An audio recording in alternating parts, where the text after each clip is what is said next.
here they come, ladies and gentlemen.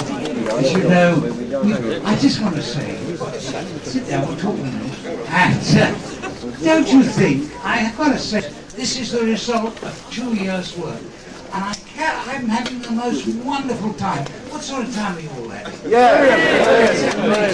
And free wine, free cold fish, all wonderful stuff. And all dear friends of mine going back, I'm afraid we all go back a long way, chatting. It's been a great day. It's not over yet, we're going to have lots more fun. Now I'm going to introduce you to two people.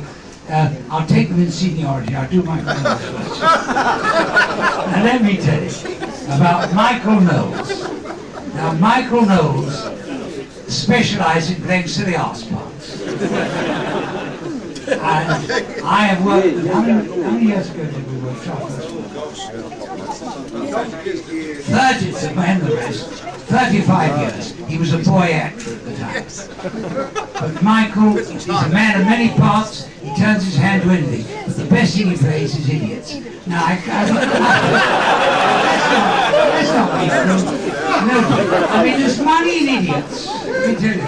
Anyhow, Michael also wrote, converted, adapted the television scripts of Dance Army into radio. And let me tell you, ladies and gentlemen, doing radio scripts is not easy. It is extremely, because there's nothing to look at. Now that may sound an obvious remark, but I think I'm right, aren't I? You've got to write much more stuff. So more words. More words is the word, yes.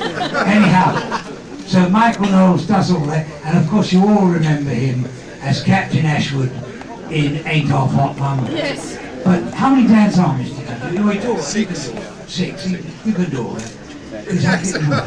I'm just getting tired now. So that is Michael Knowles, and the next is somebody who I've known for 1,000 years, Harold Snoad. Harold was one of the bulwarks of the BBC. How many years did when does he play? And Harold has done so much, he'll tell you all about, has directed and produced some of the great sitcoms. But also he was on the very first Dance Army to the first two series. Always on the go, bright as a button. 5 years. A big one. Now, just tell you, because I'm going to shut up in a minute, because I'm beginning to bore myself. And this does get me. People were talking to me. A very nice man said to me, "Tell me about Bud Flanagan." Now, this concerns Michael, and concerns Harold Snoad, because he was there at the old Riverside Studios in 1967, wasn't it? But the year before we made the actual series. Now, when it was decided that Dance Army would be done, Michael Mills, who I told you about earlier, who was head of comedy, said, "Now look here," he said, "talk like that. Now look here, we need a signature tune. Why don't we get Vera Lynn?" I said, "No, we won't get Vera Lynn. I'll write something, and we'll have Flanagan and Allen." So I went and wrote Who You Kidding, Mr. Hitler, and I tell you where I worked on it. You won't believe this, ladies and gentlemen. I worked on it with a man named Derek Taverner, because I am musically illiterate and I can only do a top line.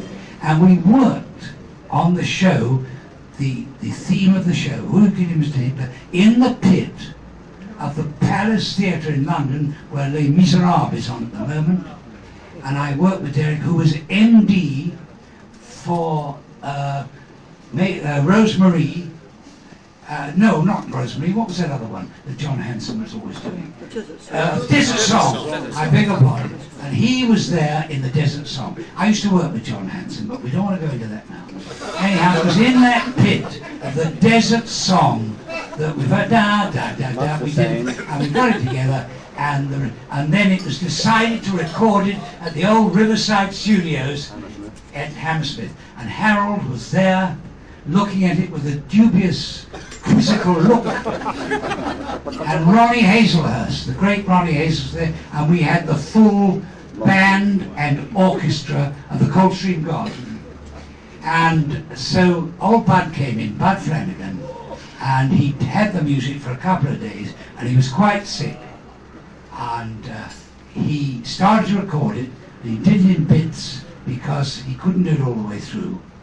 And I went out to get a cup of tea, and as I pulled the door of the control room open, I heard, "Who do you think you are kidding, Mr. Hitler?" The first time I'd heard it, first time anybody heard it, and all goose pimples went all over my body. It was the most amazing thing, and I still remember that time 31 years ago, whenever I hear that singing, the dear old Bud.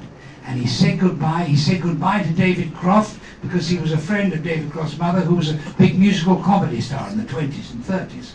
And dear Bud Flanagan, one of the great figures of the British music hall, limped down the corridor, and a few weeks later he died. And this is a great sentimental thing for me, and I get a bit maudlin. I'm not going to say any more now, okay? I'm all in tears. Anyhow, so Harold Snoad was there that day, weren't you, Harold? Yes, sir. And you thought it was all right, did you?